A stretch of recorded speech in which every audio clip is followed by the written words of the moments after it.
जय हिंद दोस्तों। कैसे हो आप सभी? उम्मीद है मस्त और बिंदास होंगे और अपनी पढ़ाई को बहुत अच्छे से कर रहे होंगे। अपना जो लास्ट का सेशन हुआ था उसमें मैंने आपको ज्योमेट्री के अंदर सरकम सेंटर क्या है, सरकम सेंटर की पोजीशन क्या होती है, सरकम सेंटर को कैसे फाइंड करते हैं, ये ट्रायंगल की जो कंडीशन होती है, जो की पॉइंट्स होते हैं एक सरकम सेंटर को फाइंड करने के, वो सारे की पॉइंट्स मैंने आपको कल के सेशन में कंप्लीट करवाए थे।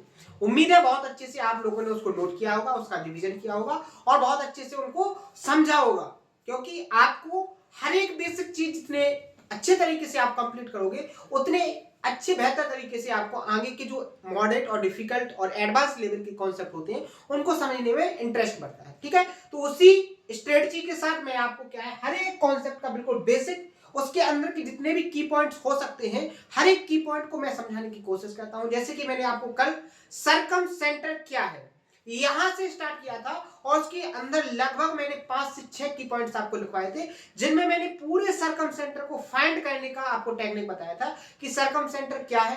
तो मैंने आपको बताया था कि एक ट्राइंगल हर एक ट्राइंगल के लिए एक सर्कल ऐसा पॉसिबल है जो ट्राइंगल के तीनों वर्टेक्स को बाहर से क्या करेगा, टच करेगा। तो जो सर्कल होगा, जो ट्राइंगल की बाहर से बना सर्कल है इसको बोलते हैं सरकम सर्कल, और जो सर्कल की रेडियस होगी वो सरकम रेडियस कहलाएगी, और जो सरकम सर्कल का सेंटर होगा वो क्या कहलाएगा, आपका सरकम सेंटर कहलाएगा। बात समझ में आ गई? ये कंडीशन, ये प्रॉपर्टीज मैंने आपको कल के सेशन में कंप्लीट करवाई थी। आज उसी से रिलेटेड आगे के कॉन्सेप्ट को समझेंगे, उसके बाद क्वेश्चनों की प्रैक्टिस करेंगे। तो बहुत ही शानदार तरीके से अपने सेशन होने वाले हैं और बहुत ही लॉजिकल तरीके से मैं आपको पूरा का पूरा सिलेबस, चाहे वो आपका एथमेटिक्स हो चाहे आपका एडवांस हो, कंप्लीट तरीके से मैं आपको फिनिश करवाऊंगा। तो आप लोग बहुत अच्छे से हर एक कॉन्सेप्ट का नोट बनाइए, उसका रिवीजन कीजिए। जो मैं उस पर क्वेश्चनों की प्रैक्टिस आपको करवाता हूं उसको एक बार अपने आप से खुद से करने की कोशिश कीजिए, क्योंकि एक बार क्वेश्चनों की प्रैक्टिस मैं करवाता हूं, एक बार उन क्वेश्चनों को आप सॉल्व करने की कोशिश करना, शानदार तरीके से आपको समझ में आएगा। ठीक है, तो ये तो हो गया अपना जो लास्ट के सेशन में हुआ है। अगर कोई नया स्टूडेंट है तो मैं उससे एक रिक्वेस्ट करूंगा कि आप लास्ट के सेशन को जरूर देखें, क्योंकि हर एक कॉन्सेप्ट एक ना एक कॉन्सेप्ट से जुड़ा होता है। अगर आपके एक भी थ्योरम या एक भी कॉन्सेप्ट स्किप हो गया है तो आप ये मान के चलिए कि आगे का आपको समझ में आने में थोड़ी कठिनाई होगी और आपको फिर ऐसा फील होगा कि मुझे मैथ समझ में नहीं आ रहा। तो इस कंडीशन से, इस प्रॉब्लम को आपको फेस ना करना पड़े, तो मैं उसके लिए केवल एक ही सजेशन देता हूं कि आप हर एक सेशन को कंप्लीट कीजिए। हर एक सेशन के अंदर जो कॉन्सेप्ट, जो प्रैक्टिस मैंने आपको करवाई है उसको कंप्लीट तरीके से आप खुद से कीजिएगा। आपको बहुत शानदार तरीके से पूरा सिलेबस समझ में आएगा और आपका मैथ के अंदर बहुत ज्यादा इंटरेस्ट बढ़ जाएगा। और आपको ये बहुत अच्छे से पता होगा, जितने अच्छे से आपका मैथ कंप्लीट होगा ना उतने अच्छे से आपकी रीजनिंग होगी, उतने अच्छे से समझने में आपको और जो सब्जेक्ट है जीके, जीएस और इंग्लिश, इसको भी समझने में इंटरेस्ट बढ़ेगा। क्योंकि जैसे जैसे आपका स्कोर बूस्ट होगा आपको इंटरेस्ट बढ़ता जाएगा। अपने एग्जाम के जो टारगेट होता है कि कौन कौन से आपको सब्जेक्ट कंप्लीट करने हैं, तो उनको कैसे कंप्लीट करें, कैसे उनको बहुत अच्छे से मजबूत करें, उनके लिए क्या जरूरी है कि आप हर एक कॉन्सेप्ट को बहुत अच्छे से राइट करो, उसकी प्रैक्टिस करो, उसका रिवीजन करो और मॉक टेस्ट दो। यही स्ट्रेटजी है एक एग्जाम को क्वालिफाई करने की। ठीक है, तो आइए आज का सेशन स्टार्ट करते हैं। तो मैंने आपको क्या बताया, जहां से मैंने आपको छोड़ा था कल के सेशन में वहीं से स्टार्ट करते हैं। मैंने क्या कहा था कि किसी भी शेप या साइज का आप एक ट्रायंगल लेना। अगर आप देखोगे मैंने आपके सामने एक ट्रायंगल बनाया और इस ट्रायंगल का नाम है ए बी और सी, यानी एबीसी एक ट्रायंगल बनाया और इस ट्रायंगल के बाहर एक ऐसा सर्कल एडजस्ट करता है जो ट्रायंगल के तीनों वर्टेक्स को क्या करेगा, बाहर से टच करेगा। कैसे, यहां देखो, डायग्राम को बहुत अच्छे से समझने की कोशिश किया करो। ठीक है, क्योंकि डायग्राम ही है जो ज्योमेट्री को आसान बना देती है। ठीक है, बात समझ में आई? देखो मैंने आपके सामने जो ट्रायंगल बनाया था, इस ट्रायंगल के देखो बाहर एक जो सर्कल बना दिया आप, मैंने, आप देख रहे हो इस सर्कल के जो तीनों वर्टेक्स, जो ट्रायंगल के तीनों वर्टेक्स है, तीनों वर्टेक्स इस सर्कल को क्या है, टच कर रहे हैं, कर रहे हैं कि नहीं कर रहे? तो आपको मैंने बताया था कि ये जो ट्रायंगल है और ये जो सर्कल है इसमें क्या रिलेशन होता है। तो जो ये ट्रायंगल के बाहर सर्कल बना है इसको बोलते हैं सरकम सर्कल। क्या बोलते हैं, सरकम सर्कल। हिंदी में बात करेंगे तो इसको बोलते हैं परिवृत्त। क्या बोलते हैं, परिवृत्त बोलते हैं। ठीक है, यहां तक कंप्लीट। आगे आप बात को समझने की कोशिश करना। मैं आपसे पूछूं कि जो सर्कम सर्कल है, जो परिवृत्त है, इसका सेंटर कहाँ होगा? यही कहीं होगा, क्योंकि सर्कल का सेंटर कहाँ होता है? एकदम मिड में। ठीक है, मान लीजिए ये आपका क्या है? ओ है। ये क्या है आपका? ओ है। इसको आप क्या नाम दोगे? Circum centre. ये आपका क्या हो जाएगा? Circum centre. हिंदी में बोलोगे तो क्या बोलोगे? परिकेंद्र। ठीक है, यहां तक कंप्लीट। और इसको किससे डिनोट किया आपने? ओ से, कैपिटल ओ से। बात समझ में आ गई? यहां तक क्लियर हो गया आपका कि नहीं हो गया? यहां तक किसी को कोई प्रॉब्लम नहीं होनी चाहिए, क्योंकि ये सारे कॉन्सेप्ट मैं आपको कल के सेशन में कंप्लीट करवा चुका हूं बहुत शानदार तरीके से। ठीक है, अब देखो यहां पर, अब मैं आज आपको ये एक्सप्लेन नहीं करूंगा कि सर्कम सेंटर कैसे फाइंड करें, सर्कम सेंटर क्या होता है, सर्कम सेंटर कैसे आप फाइंड करोगे। मैंने आपको बताया था कि तीनों साइडों पर अगर आप परपेंडिकुलर बाइसेक्टर खींचोगे तो उनका जो कॉमन पॉइंट होगा, जो इंटरसेक्ट पॉइंट होगा, वो पॉइंट आपका क्या कहलाएगा? Circum centre. ये जो कंडीशन है वो मैं आपको कल कंप्लीट करवा चुका हूं। और सर्कम रेडियस क्या होती है? बाइटेक्स से सेंटर तक की दूरी को क्या कहते हैं? अपन सर्कम रेडियस बोलते हैं। और सेंटर से सर्कम सेंटर में तीनों बाइटेक्स से जो दूरी होती है वो कैसी होती है? इक्वल होती है।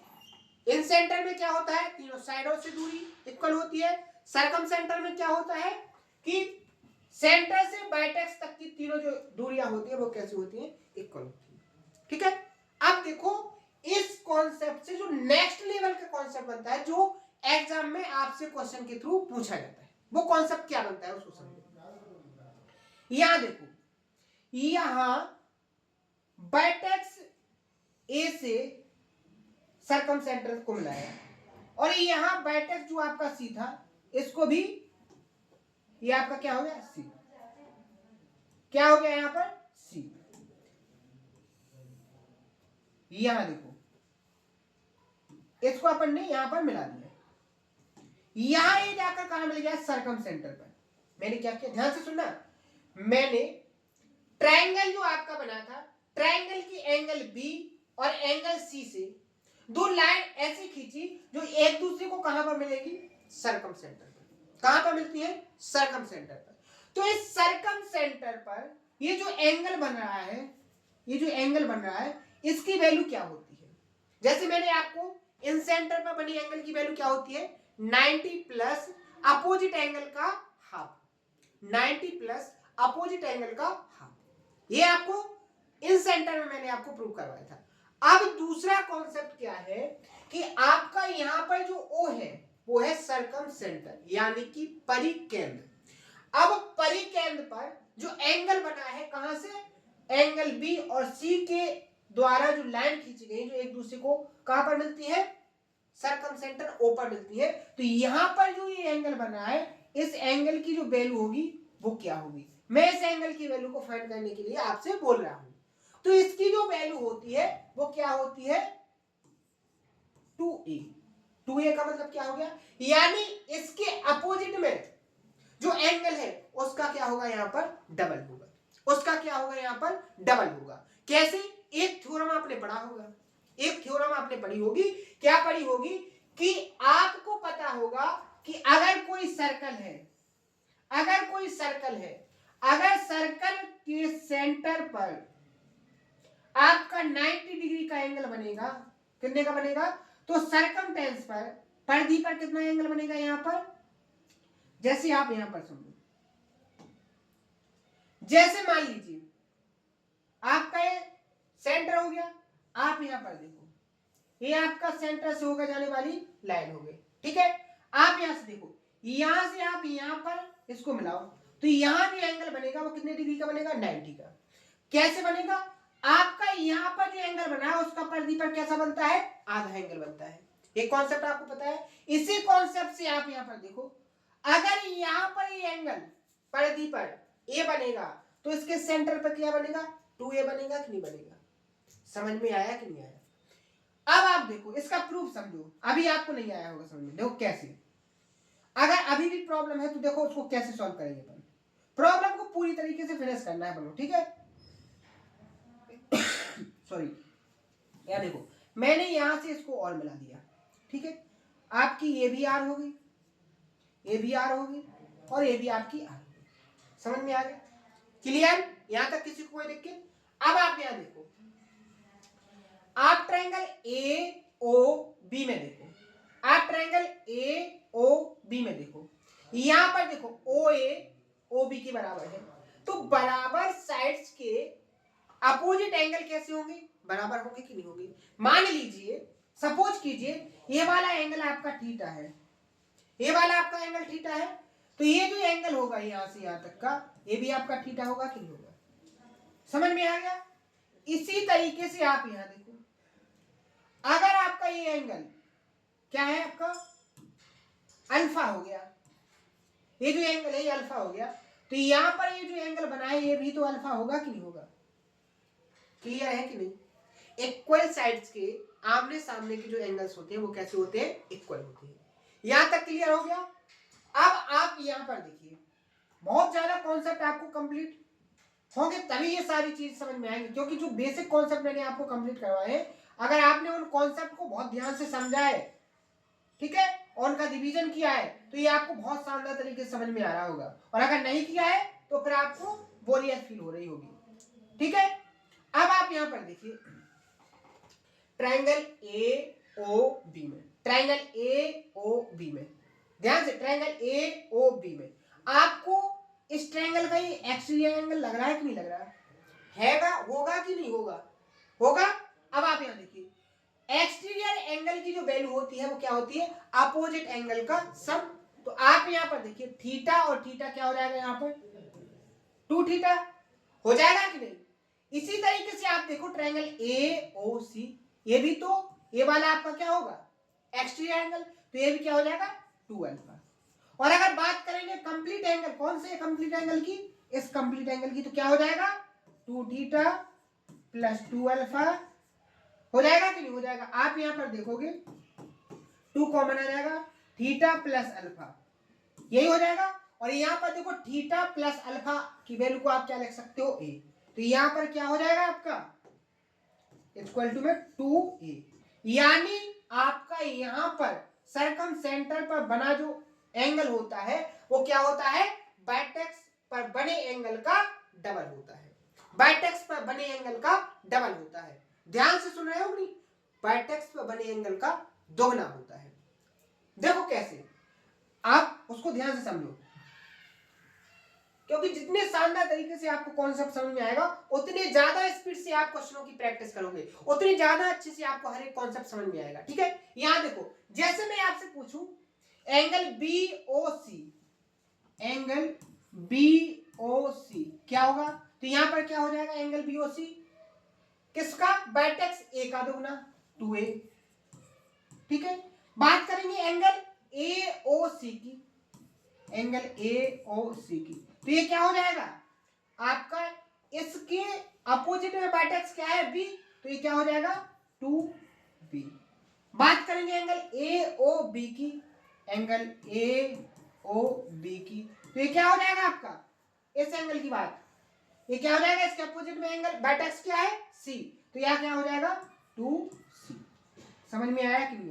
तो यहां से आपके 3 कॉन्सेप्ट कंप्लीट हो गए हैं कि आपका सर्कम सेंटर पर बना जो एंगल होता है वो क्या होता है? सर्कम सेंटर में बने एंगल की वैल्यू क्या होती है?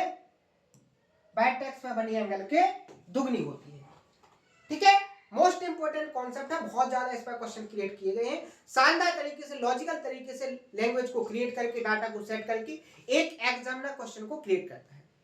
तो उम्मीद है आपको ये समझ में आ गया होगा कि अगर आपको सर्कम सेंटर पर एंगल दिया जाएगा तो उसके अपोजिट में जो बाइटेक्स होगा उसका एंगल क्या हो जाएगा? सर्कम सेंटर का आधा। और अगर आपको बाइटेक्स पर एंगल दिया है तो उसके अपोजिट में जो सर्कम सेंटर में बना एंगल होगा वो बाइटेक्स का कैसा होगा? दुगना। एक एग्जांपल से आप समझिए, क्योंकि आपको बहुत शानदार तरीके से मैं आपको समझाने की कोशिश करूंगा, ठीक है। यहां देखिए, एग्जामिनर क्वेश्चन क्रिएट करता है कि एक ट्रायंगल एबीसी है, एबीसी एक ट्रायंगल है, ठीक है। ओ इसका सर्कम सेंटर है, ओ क्या है? सर्कम सेंटर है। आपको बाइटेक्स पर जो एंगल दिया है वो कितने डिग्री का दिया है, 30 डिग्री का दिया है। तो उसने पूछा है कि सर्कम सेंटर में बना एंगल क्या होगा। उसने कौन से एंगल की बात करी है, इस वाले एंगल। यहां पर जो एंगल बना है इस एंगल की वैल्यू क्या होगी, तो यह क्या होगी 2 इंटू 30, क्या हो जाएगा आपका 60। क्या हो जाएगा, यहां पर जो एंगल बनेगा वो 60 डिग्री का होगा। बात समझ में आई। तो यहां से बहुत सारे कॉन्सेप्ट क्लियर होते हैं, शानदार तरीके से आपको प्रैक्टिस कराऊंगा।